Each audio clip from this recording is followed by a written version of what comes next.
Hello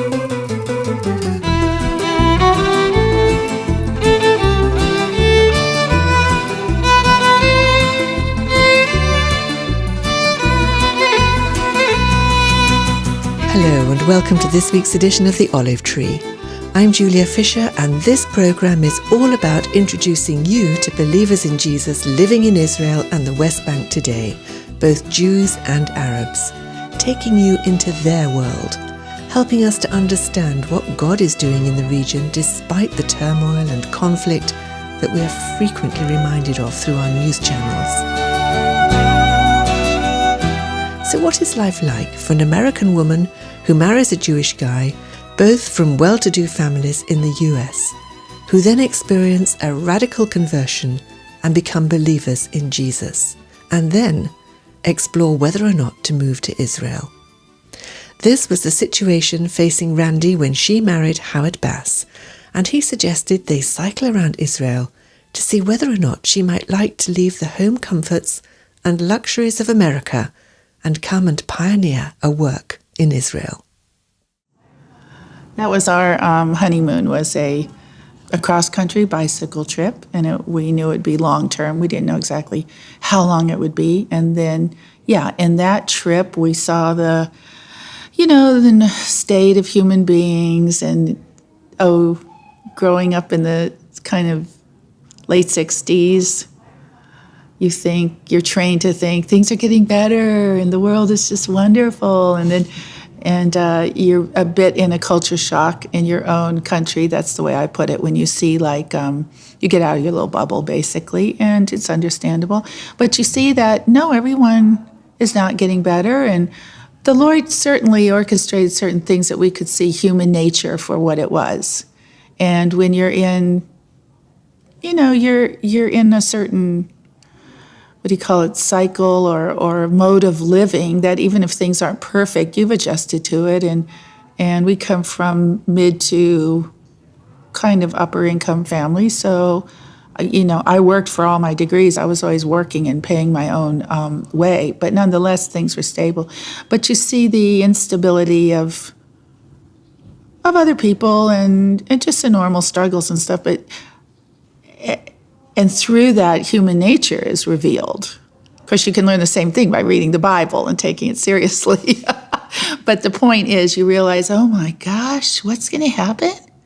What's going to happen to America, all the human beings? People aren't really getting better. In fact, getting better will eventually, you run up against the second law of thermodynamics, that it's just running down. And you have this mental conflict. And so in the middle of all this, the people have heard this story before, but someone was there explaining basically the gospel in a very quiet, modest, not a sin, hell and damnation. He didn't get to that right away. He eventually got to that. But, the Lord knows this, and He is the answer. And He knows there needs to be renewal, and He knows there needs to be a way to eternal life, or you're just a dead duck, so why even bother? To put it in fun lingo. So this was part of our trip, and then that led us to baptism and accepting God's plan of salvation, and then Howard hearing from the Lord, and then coming to Israel. And I never knew about modern Israel in my church or my family, but there it was. So I knew there was no way out of this, and a good husband's hard to find. I literally told myself.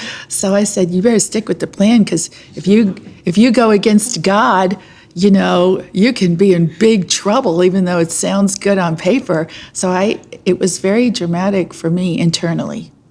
And I took it kind of seriously. So that starts the journey of perseverance and faith, because I literally, when I agreed to stay in Israel, a couple months we were in Jerusalem, and Howard and I were talking in a little tea shop. And, it had its own interest and allure, but dropping everything and living there permanently. And, it was very hard because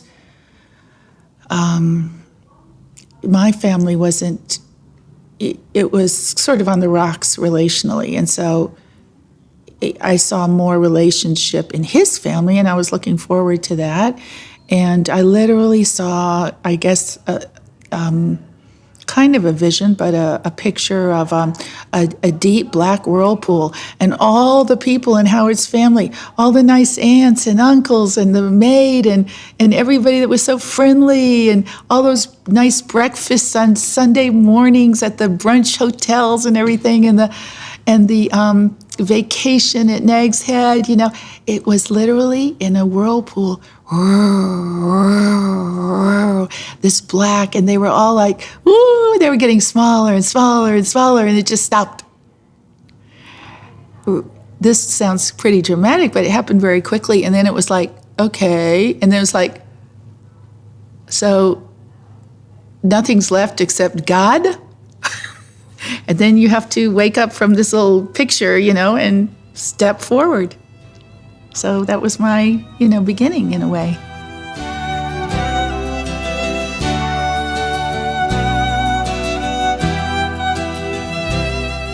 So you didn't really agree, you just knew that this was going to be the case. I had to, Howard is, people operate with, eventually they need some clear communication. So I knew that, I had to give, I had to kind of release him to go forward I specifically said, yes, we'll stay.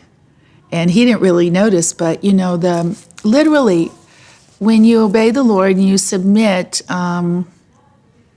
it can be hard, and you're trusting him, and you know that he's good, but you're being wrenched away from everything familiar. And so in this, we can identify or admire maybe Abraham for his bravery, or people that have left, and the Ruth and Naomi story and everything. But there they were with relatives and everybody. We had no church behind us, nobody praying for us, nobody. Now we see believers coming.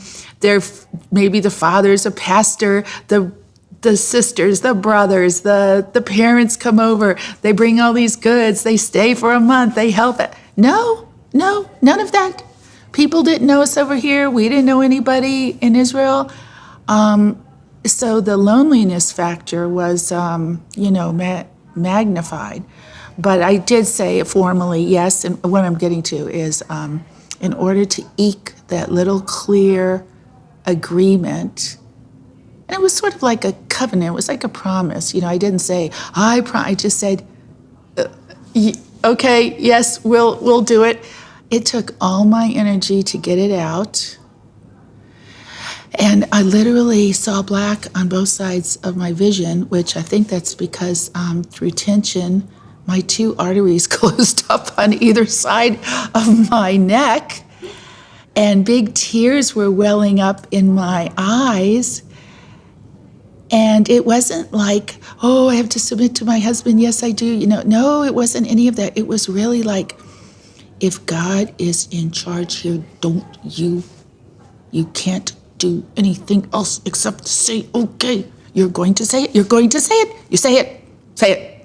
So it makes you sound kind of crazy, but to be perfectly honest, so I kind of share that because everybody can have the struggles. They could be big or small. And when you clearly sense the Lord in something like that, that's going to affect, in this case, your marriage, and that's very large, and a beginning of a marriage, the stepping stones, a foundation, and it's a husband leading, yes, it is. Another area that I see and appreciate is women are just amazing in their emotional capabilities, in their capacities. God builds a human being that he can adjust to the good or the bad.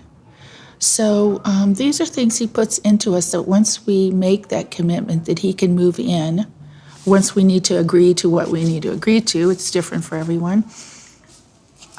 Did you feel differently once you said yes? No, it was very difficult. No, it didn't there wasn't an epiphany of stardust and the angels singing around me and, no, it was like, oh boy, okay, and Howard is pretty steady Eddie, so that helps. And I didn't express all, emotionally. I wasn't like whining and wailing and yelling, it was just like, okay. But inside it was, and it wasn't very easy. We were years without a car. I remember obviously, I hope it's obvious, I'm not a victim type personality, but I remember thinking, okay, do I spend this money on some more yogurts, or do I want to walk back home, or, take the bus and I can just do without this yogurt? Okay. For a while when you're living from shekel to shekel, that's the way you think. I eventually got to the point where I wasn't a spendthrift, but I said, Lord, you didn't bring me here. I know other people are counting their shekels like mad, because the inflation was at one point out of control. We were taught in Hebrew class, you don't say, how much does this cost? In Hebrew, you say, how much does this cost today? Because tomorrow it's literally going to be a different price. So in America, I never experienced anything like that. But, there were those, that kind of difficulty, and we walked once we got settled in an apartment, we walked an hour approximately to the congregation and back. And we had, for sure, 3 children without a car. And we just sort of adjusted and thought, okay, this is how we do it over here, You've been listening to Randi Bass, and we'll hear more from her and how she and Howard came to settle in Israel in next week's programme.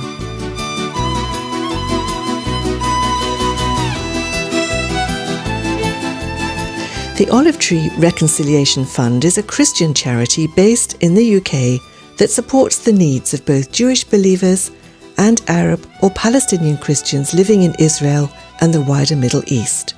If you'd like to know more about our work through our bi-monthly newsletter, including news about our upcoming tours, please either visit our website www.olivetreefund.org or write to me, Julia Fisher, OTRF, PO Box 402, Billingshurst, RH14 4BQ in the UK. Meanwhile, join me at the same time next week for another story from the Olive Tree. Until then, goodbye.